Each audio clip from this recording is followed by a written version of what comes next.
नमस्कार, capital TV का खास शो ऑपरेशन पाकिस्तान देख रहे हैं आप। मैं हूं आपके साथ पूजा। पाकिस्तान अपनी हर साजिश में खुद ही फंसता चला जा रहा है।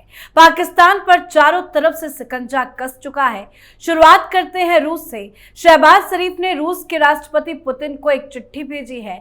ये चिट्ठी उनके विदेश प्रतिनिधि ने रूस के विदेश मंत्री सरगेई लावरोव को सौंपी। पाकिस्तान ने उम्मीद की थी कि शायद रूस उसका पक्ष लेगा, लेकिन पुतिन और ट्रंप के बीच जो फोन पर बातचीत हुई उसने पाकिस्तान को और ज्यादा बेचैन कर दिया। चर्चा का मुद्दा था भारत पाक तनाव, लेकिन वहां पाकिस्तान की गुहार को कोई खास तवज्जो नहीं मिली। और उधर एक बार फिर शहबाज शरीफ डोनाल्ड ट्रंप से गुहार लगाई कि भारत से बातचीत करवा दो। लेकिन अब अमेरिका भी जान चुका है कि पाकिस्तान सिर्फ रोता है, सुधरता नहीं है। और सबसे बड़ी बात, आतंक को पनाह देने वाला मुल्क आज खुद अपने ही आतंकी जाल में फंसता चला जा रहा है। सबसे बड़ा झटका, जैश-ए-मोहम्मद का टॉप कमांडर मौलाना अब्दुल अजीज इसर, जो बहावलपुर में रहस्यमय हालात में मारा पाया गया। वो बहावलपुर जहां जैश की फैक्ट्री चलती थी, अब वहीं उसके कमांडर की लाश मिली है। ये मौत कोई सामान्य नहीं है, बल्कि संकेत है कि पाकिस्तान के भीतर कुछ बड़ा पक रहा है। तो क्या चल रहा है पाकिस्तान में, आज इसी पे चर्चा करेंगे। चर्चा के लिए मेरे साथ स्टूडियो में मौजूद हैं कैपिटल टीवी के editor in chief doctor Manish Kumar और एग्जीक्यूटिव एडिटर राजीव जी। सर, आप दोनों का बहुत बहुत स्वागत है। धन्यवाद। अलग अलग देशों में जाकर क्यों पाकिस्तान इतना ज्यादा गिड़गिड़ा रहा है? देखिए, पाकिस्तान को यह बात पूरी तरीके से समझ में आ चुका है कि प्रधानमंत्री मोदी उनको छोड़ने वाले नहीं है।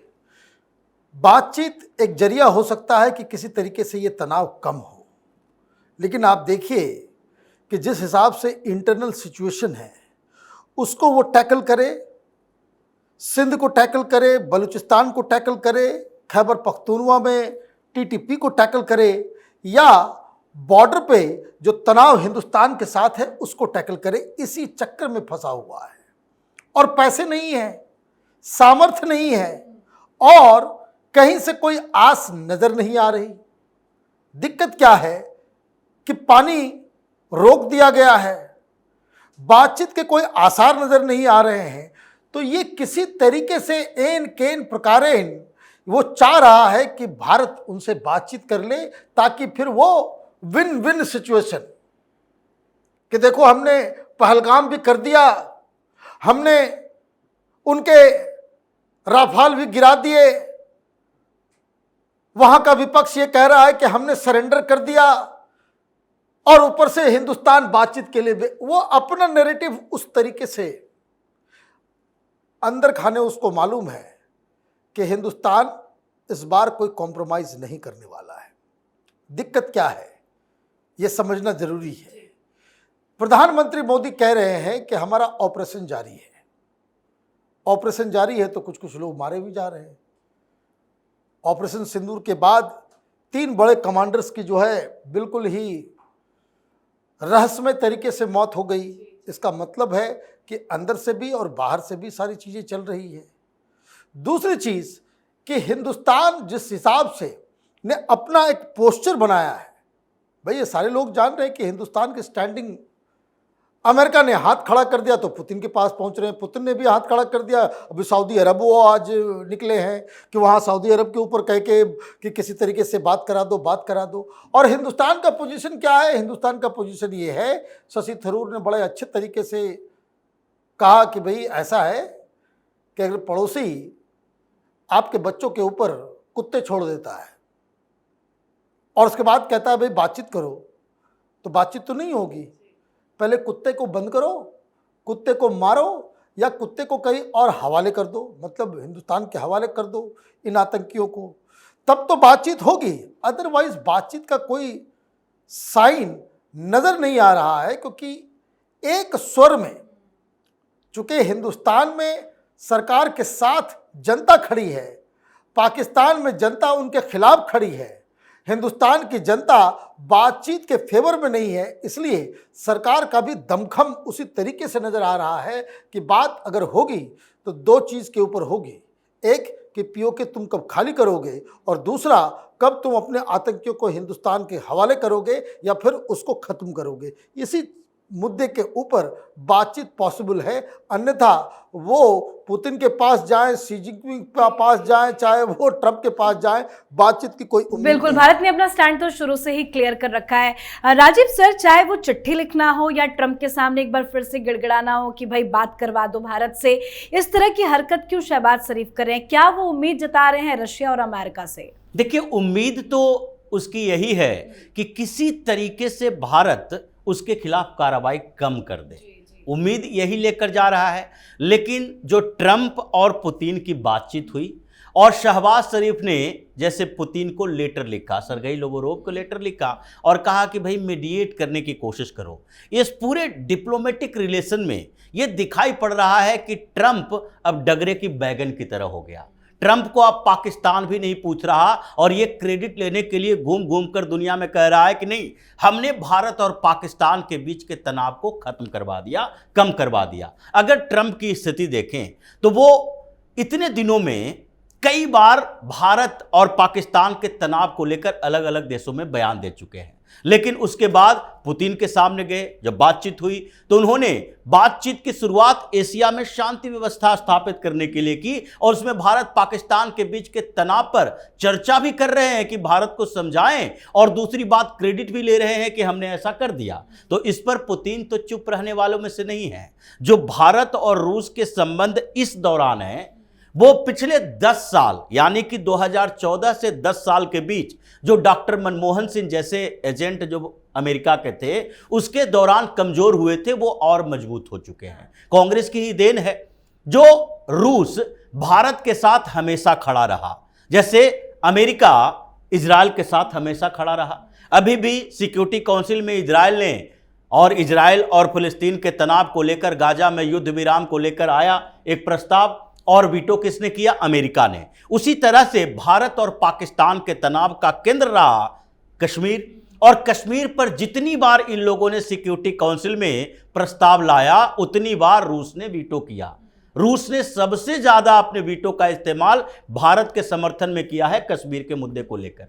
ये अमेरिका ने कभी नहीं किया, लेकिन बीच का दौर था और जो वर्ल्ड बैंक में काम करने वाले लोग और यूएन में काम करने वाले लोग अमेरिका के ज़्यादा करीबी रहते हैं और कांग्रेस में प्रधानमंत्री बना दिया गया मनमोहन सिंह को, उसने अमेरिका को ज़्यादा तवज्जो दी, रूस को थोड़ा थोड़ा कम करना शुरू कर दिया, जिसके कारण संबंध कमज़ोर हुए। 2014 के बाद आज स्थिति यह है कि पुतिन आंख बंद करके पीएम मोदी पर भरोसा करते हैं कि ये हम दोनों के बीच के संबंध कमज़ोर नहीं होंगे, इसलिए पहले तो ट्रंप को मुस्कुराकर बेइज्जत किया। ये क्रेडिट लेने वाली बातें छोड़ दो, ये जानते हैं कि भारत अभी कौन सा स्टैंड ले रहा है। और दूसरी बात शहबाज शरीफ की जहां तक है, वो तो रूस ने पिछले दिनों भी कह दिया था कि S-400 का इस्तेमाल भारत ने जिस तरीके से किया वो तरीका दुनिया के कोई और देश, यहां तक कि रूस भी नहीं कर पाया। सही बात। अगर S-400 रूस का हथियार है, एयर डिफेंस सिस्टम है, अब भारत ने इतने बेहतर उपयोग किए हैं, तो इसका मतलब है कि पाकिस्तान के खिलाफ ही हो रहा है इस्तेमाल। तो पाकिस्तान के खिलाफ रूस से हथियार मंगाए जा रहे हैं, वो ऐसे तनाव के समय में, जबकि अंतर्राष्ट्रीय स्तर पर हमेशा यह होता है कि जब दो देशों के बीच तनाव है, युद्ध की स्थिति है, तो उस समय केवल और केवल बहुत ही घोर मित्र जो रहेगा वही हथियार सप्लाई करेगा पाकिस्तान को। ये ऑपरेशन सिंदूर के समय में, भारत पाकिस्तान संघर्ष के समय में तुर्की के अलावा किसी ने कुछ दिया नहीं दिया, क्योंकि उसकी नज़र थी कि ऐसे समय में अगर पहले से हो रहे डील पर भी हम हथियार देते हैं तो इसका मतलब है भारत की नज़रों में हम चढ़ जाएंगे कि नहीं, ये उस समय सहयोग कर रहा है, जैसे आज तुर्की फंसा हुआ है हिंदुस्तान में, सारे उसके टेंडर कैंसिल हो रहे हैं। तो ऐसे जो पुतिन ने पाकिस्तान को बताया और पुतिन ने ट्रंप को बताया, ये दोनों जगह पर यह पता चल गया है कि भारत अब किस तरह से अंतर्राष्ट्रीय स्तर पर एक ताकत के रूप में उभरा है और पुतिन हमेशा भारत के साथ खड़े हुए हैं। इसलिए शहबाज शरीफ की समस्या बड़ी है। उसको लग रहा है कि अगर भारत इसी तरह से कार्रवाई करता रहा, जो इनडायरेक्ट ट्रेड रूट है भारत और पाकिस्तान के बीच, पाकिस्तान और भारत के बीच डायरेक्ट रिलेशन, डायरेक्ट ट्रेड तो लगभग खत्म हो चुका था 2019 के बाद, लेकिन इनडायरेक्ट ट्रेड रूट है उसको भी मोदी ने बंद कर दिया कि अगर किसी प्रोडक्ट का ओरिजिन पाकिस्तान का है तो इसका मतलब है वो दुबई से भी हिंदुस्तान नहीं आएगा, या फिर हिंदुस्तान से जो ले जा रहे हो, अगर दुबई ले जा रहा है, सिंगापुर ले जा रहा है, श्रीलंका ले जा रहा है, तो उसका इनडायरेक्ट सप्लाई पाकिस्तान को नहीं कर सकते। अब उसकी कमर टूटी हुई है, अर्थव्यवस्था चरमराई हुई है, इंटरनल परेशानियां हैं। तो ऐसे में पाकिस्तान को लग रहा है, शहबाज शरीफ को लग रहा है कि अगर भारत एक बार भी बातचीत के टेबल पर आ जाए तो उसके देश के लिए भी एक आश्वासन मिलेगा कि नहीं, अब स्थितियां कंट्रोल में आएगी, और उसके बाद उसके लिए भी थोड़ी राहत मिलेगी कि अभी जो चरमराई अर्थव्यवस्था है कब ध्वस्त हो जाए, तख्ता पलट हो जाए, गृह युद्ध छिड़ जाए, उस बात से हम बच पाएंगे। और पाकिस्तान इन दिनों गिड़गिड़ा भी उन्हीं देशों के सामने रहा है जिनके रिश्ते भारत के साथ काफी अच्छे हैं। पुतिन और मोदी के रिश्ते की बात पूरी दुनिया जानती है। अमेरिका भी भारत से कभी पंगा नहीं ले सकता। ऐसे देशों से ही वो गुहार लगा रहे हैं। देखिए, गुहार लगाने का कारण इंटरनल भी है। इंटरनल इतना ज़्यादा प्रॉब्लम में फंसा हुआ है पाकिस्तान कि उनको समझ भी नहीं आ रहा है कि भाई कि क्या काम करें। अभी आर्मी ने कहा कि भाई बजट बढ़ा दो, IMF ने कह दिया बजट आर्मी का बढ़ाओगे तो फिर सोचना, फिर हम कुछ नहीं करेंगे। सारी दुनिया की नज़र पड़ी हुई है कि भाई क्या हो रहा है वहाँ पे। आज एक और बड़ी खबर आई, ये बताता है कि इंटरनल सिचुएशन कितना मिसट्रस्ट का हो गया है। लगातार डोजियर पे डोजियर आ रहा है आर्मी की तरफ से, एयरफोर्स की तरफ से कि हमारा ये नुकसान हो गया, हमारा ये नुकसान हो गया। तो ये डोजियर किस लिए तैयार किए जा रहे हैं?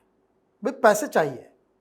अब ये कहोगे कि भाई हमारा जो है डिफेंस सिस्टम खत्म हो गया तो डिफेंस सिस्टम खरीदना पड़ेगा, डिफेंस सिस्टम खरीदना पड़ेगा तो फिर ये जनरल कर्नल ये सब दलाली खाएंगे उसमें। चोर तो पूरी उनके DNA में घुसा हुआ है।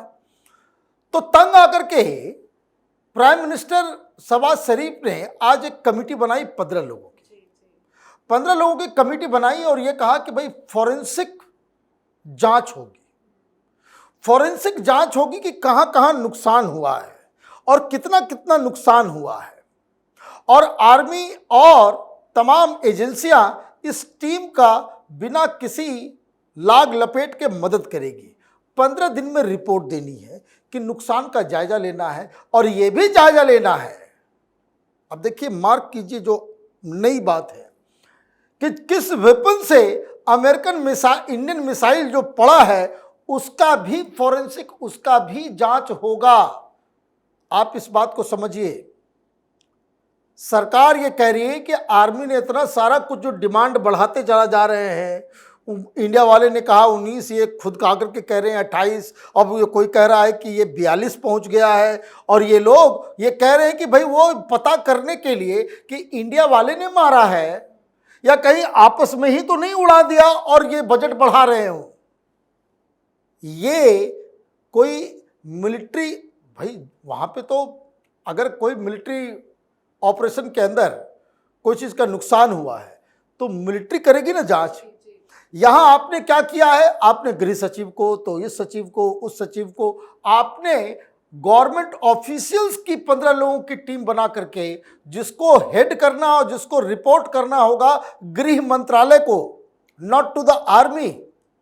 और आपको ये सारी जानकारी इकट्ठा करके देनी होगी भाई नुकसान कितना हुआ है और ये वाकई इंडिया के द्वारा नुकसान हुआ है। आप ऐसे मिसट्रस्ट के अंदर सरकार वहां पे चल रही है। और अगर ये इस ग्रुप ने कह दिया कि भाई जो आर्मी वाले ने कह रहे हैं कि भाई इतना नुकसान हुआ है, नहीं हुआ है अटैक में, ये किसी और वजह से हुआ है, तब तो बड़ी दिक्कत हो जाएगी। तो जहां मिसट्रस्ट है और आर्मी इतनी पावरफुल है, सरकार कमजोर है, जनता का साथ नहीं है, तो ये तो सीधे सीधे तख्ता पलट और मार्शल लॉ की ओर इंडिकेट कर रहा है कि पाकिस्तान उस तरफ बढ़ रहा है। ये बाहर बाहर जाकर के घूम घूम करके समर्थन लेने की कोशिश कर रहे हैं, वो समर्थन मिल नहीं पा रहा। बिल्कुल राजन सर, एक चीज और है कि भारत का तो एक ही मकसद है कि आतंकवाद को खत्म करना है और ऑपरेशन के सिंदूर के जरिए भी सिर्फ आतंकवादियों को ही टारगेट किया गया था। लेकिन ये ऑपरेशन सिंदूर के बाद से लगातार जिस तरह से पाकिस्तान के अंदर रहस्यमयी मौतें हो रही है आतंकवादियों की, वो क्या इशारा कर रहा है? देखिए, अज्ञात लोग, ये अज्ञात लोग जो हैं पाकिस्तान के लिए खौफ बना हुआ है। और ज़्यादातर जैसे मसूद अजहर जैसे लोग हैं और हाफिज सईद जैसे लोग हैं, आजकल इस डर के साए में रह रहे हैं कि कब कहां से कौन आ जाएगा और फिर अगले दिन ही अल्लाह को प्यारे हो जाएंगे। ये खौफ का माहौल है, क्योंकि बहावलपुर के अंदर अगर रातों रात मरा पाया जाता है और ये लोग कहता है देखो हार्ट अटैक से मौत हो गई होगी, किसी और तरीके से मौत हो गई होगी, और उसका खुलासा नहीं, पोस्टमार्टम रिपोर्ट नहीं। लेकिन क्या सभी को हार्ट अटैक थोड़ी ना आएगा? और उसी मरकज के अंदर उसको दफना दिया जाता है, बाहर भी नहीं निकाला जाता। और ये कौन था? ये जैश ए मोहम्मद का कमांडर। इसके पहले लश्कर का एक कमांडर, वो घर से निकलता है, अपनी गाड़ी से बाहर जाता है, चौराहे के पास ही दो बंदूकधारी आते हैं, गोली मारकर चले जाते हैं। तो ये जो तरीके हैं, मोडस ऑपरेंडी दिख रहा है, उसमें ये लगता है कि ऑपरेशन सिंदूर अभी जारी है और टारगेट लिस्ट तब तक खत्म नहीं होगी, खाली नहीं होगी, जब तक मसूद अजहर जैसे लोग, हाफिज सईद जैसे लोग, इन लोगों का खात्मा नहीं होता है। अब पाकिस्तान के सामने दो ही उपाय है, या तो वो इन आतंकवादियों को सौंपे भारत को, यहां पर आएगा, उन लोगों से पूछताछ की जाएगी, बातचीत की जाएगी, फांसी पर लटकाया जाएगा, कम से कम इसके second in command, third in command हो सकता है कुछ समय तक सुरक्षित रहे। जैसे ओसामा बिन लादेन को मारने के बाद अमेरिका थोड़ा शांत हो गया कि चलो अब लादेन का परिवार, लादेन के लोग कुछ दिन तक ये डर के साए में रहेंगे और हो सकता है कि छोड़ दें ये सब काम करना। उसी तरीके से जिस तरीके से पाकिस्तान के अंदर आतंकियों को, और जितने ये मारे जा रहा है, वो कहीं पहलगाम में, कहीं पुलवामा में, कहीं मुंबई में, ये सारे आतंकवादी हमले हुए हैं,